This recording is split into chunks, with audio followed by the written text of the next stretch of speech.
네, 안녕하세요, 여러분. 여러분들과 함께 우편금융 상식을 담당하게 된 이상훈이라고 합니다. 자, 여러분, 일단 공부 시작하셨으니까 중간에 포기하지 말고요. 이렇게 끝까지, 저와 함께 할 수 있도록, 그 다음 또 좋은 결과도 있어야 되겠죠. 자, 일단 저도 최선을 다할 겁니다. 최선을 다할 거고, 그 다음에 여러분들도 최선을 다하셔야 됩니다. 자, 근데 이 동영상 수업이라는 게 일정한 한계가 있죠. 제가 만약에 여러분들이 앞에 앉아 계시면은 졸 때 욕이라도 하고, 그 다음에 질문도 하고 해서 여러분들 조금 괴롭혀 드릴 겁니다만, 동영상은 여러분들 스스로가 굉장히 의지를 가지고 열심히 하셔야 됩니다. 아시겠죠? 자, 그러면은 일단 저희가 수업을 시작하기 전에요, 이 계리직입니다. 계리직이고, 그 다음 우편 금융상식이라는 과목에 대해서 잠깐 살펴보고 시작을 하도록 하겠습니다. 여러분, 일단 저희 쉬운 과목은 여러분들이 다들 알고 계실 겁니다. 알고 계실 거고, 자, 이 계리직 시험 중에서 저희가 담당하는 과목이 우편, 그 다음에 금융상식입니다. 자, 그러면은 여러분, 일단 과목 안에 함정 하나가 들어있습니다. 자, 일단 상식이라는 표현을 쓰고 있는데요. 자, 여러분들 수업을 해보시면 아시겠지만 이 우편 금융과 관련해서 상식적인 내용이 교과서에 소개되어 있느냐? 전혀 그렇지 않다라는 겁니다. 자, 일단 상식이라는 표현을 쓰고 있지만, 자, 법 규정과 관련된 내용들입니다. 그래서 여러분, 법 규정이라는 것은요, 법에 규정된 대로 시험 문제가 나와야지 원래 정상입니다. 그래서 규정된 대로 시험 문제가 나오고, 그 다음 규정과 조금이라도 미세한 차이가 있으면 그게 틀렸다라고 이렇게 이제 처리가 돼야 되는데, 우리 시험은 아직까지 이렇게 역사와 전통이 길지가 않고, 그다음 출제 방식이나 이런 부분에서 일단 다른 공무원 시험들과는 비교했을 때는 조금 아직까지 체계가 덜 잡혀 있다라고 생각을 하시면 됩니다. 그래서 법 규정에서는 이렇게 이야기를 하고 있는데, 조금 다르게 문제가 출제되더라도 그게 정답으로 처리되는 경우가 있습니다. 가령 예를 들면은, 자, 일단 법 규정에서는 땡땡 하여야 한다. 자, 요렇게 규정이 되어 있는데, 시험 지문에는 땡땡 할 수 있다 라고 나와버리는 겁니다. 그러면은, 자, 출제는 요렇게 됐죠.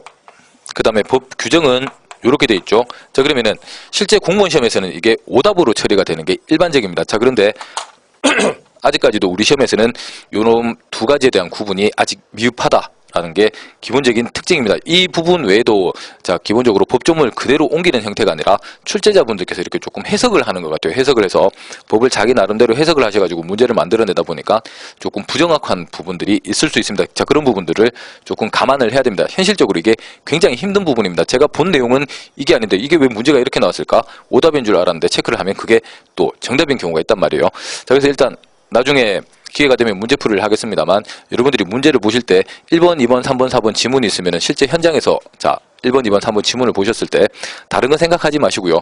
자, 1번, 2번, 3번, 4번 전체 중에서 가장 틀린 것 또는 가장 옳은 것을 찾아낸다라고 접근을 하시면은 조금 수월하게 가실 수 있을 겁니다. 자, 일단 법규정이라고 말씀드렸죠. 법규정이고, 우편과 관련해서는, 자, 우편법입니다.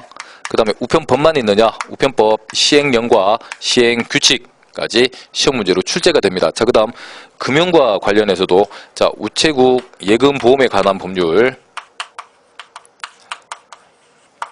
자, 법률이 있고, 여기도 마찬가지죠.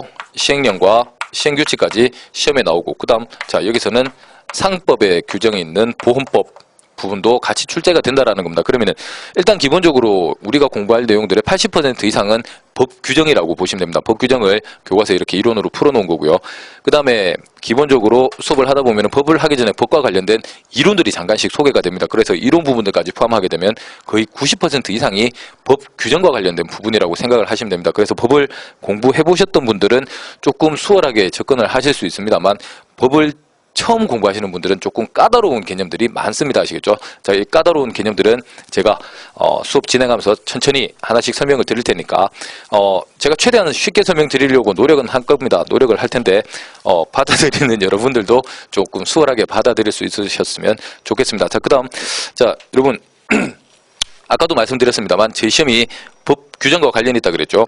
자, 이놈의 법 규정이 또 굉장히 말썽꾸러기입니다. 자, 굉장히 빈번하게 개정이 됩니다. 아시겠죠? 개정이 돼가지고 현재 저희가 공부하고 있는 자료는 최신청에서 이렇게 우정사업본부에서 공고한 자료입니다. 아시죠? 공고한 자료인데 이게 차후에 여러분들이 시험 치기 직전까지 또 법이 개정이 될지 어떨지는 저희도 감을 못 잡아요. 아시죠? 물론 입법 예고되어 있는 상황이 있다라면 우리가 체크를 할 수 있지만 그 외에 갑자기 이렇게 돌발적으로 이렇게 개정이 되는 경우들은 저희가 항상 체크를 해서 반영을 할 수 있도록 하겠습니다. 그 다음 법이 개정이 된다고 하더라도 자 여기 있는 시험 자료 있죠? 자 우정사업본부에서 고시한 자료를 기준으로 준비를 하시면 되니까 크게 걱정은 안 하셔도 될 것 같아요. 아시겠죠? 자 이거 한 가지 또 체크를 하시고 그 다음 이제 법과 관련해서요 또 우리 민법도 관련이 있고 그 다음 우편법 공부하다 보면은 공법 영역도 같이 관련이 됩니다. 그러면은 제가 수업을 할 때 민법이 어떤 내용이다 사법이요 그 다음에 공법이 어떤 내용이다 또 다시 비교를 해서 설명을 드릴 겁니다. 일단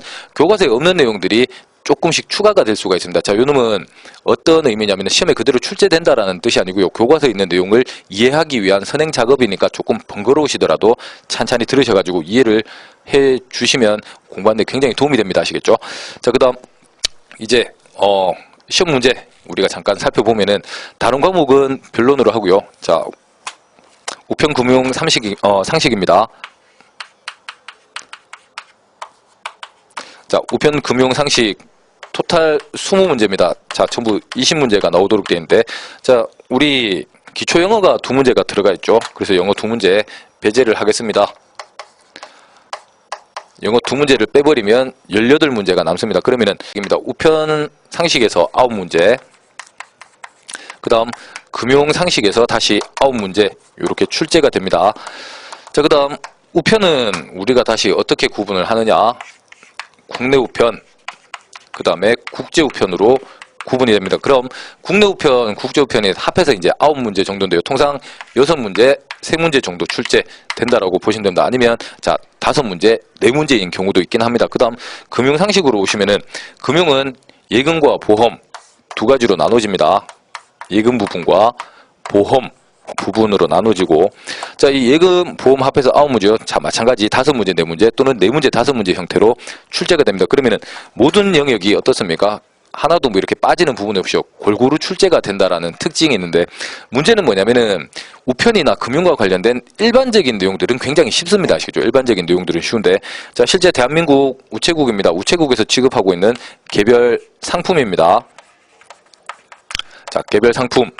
자, 우편 상품도 마찬가지고 예금 보험 상품도 마찬가지. 우체국에서 취급하고 있는 개별 상품 부분으로 가서 자, 시험 문제가 어떻게 나오느냐? 개별 상품에 대한 설명을 하고 이 상품이 어떤 상품이냐? 찾아내십시오라는 문제가 해마다 빠지지 않고 출제가 됩니다. 아시겠죠? 그러면은 이런 부분들은 현실적으로 굉장히 접근하기가 까다롭습니다. 특히나 보험 부분으로 가게 되면은 보험은 상품이 전부 다 비슷한 설명들을 가지고 있다라는 겁니다. 그러면은 여러분들 요 놈은 자, 제가 나중에 수업 자료를 따로 게시를 해드릴 겁니다. 게시를 하면은 그 부분을 출력을 해서 가지고 다니면서 해당 부분에 대한 키워드 특징 있죠. 특징들을 미리미리 잡아셔가지고 계속 암기를 할 수 있도록 준비를 하시면은 상품과 관련된 문제도 마찬가지 정리가 가능하리라고 생각이 됩니다. 그럼 자, 기본적으로 일반적인 이론 이해해야 하는 문제들은 바로바로 정리를 하시고요. 그 다음 암기가 필요한 부분들은 여러분들이 따로 자, 책 들고 다니면 무겁잖아요. 그죠? 따로 필기를 하셔가지고 자, 습관적으로 이렇게 정리를 할 수 있도록 하시면은 나중에 시험에서 좋은 결과가 있을 거라고 생각합니다. 자, 그러면은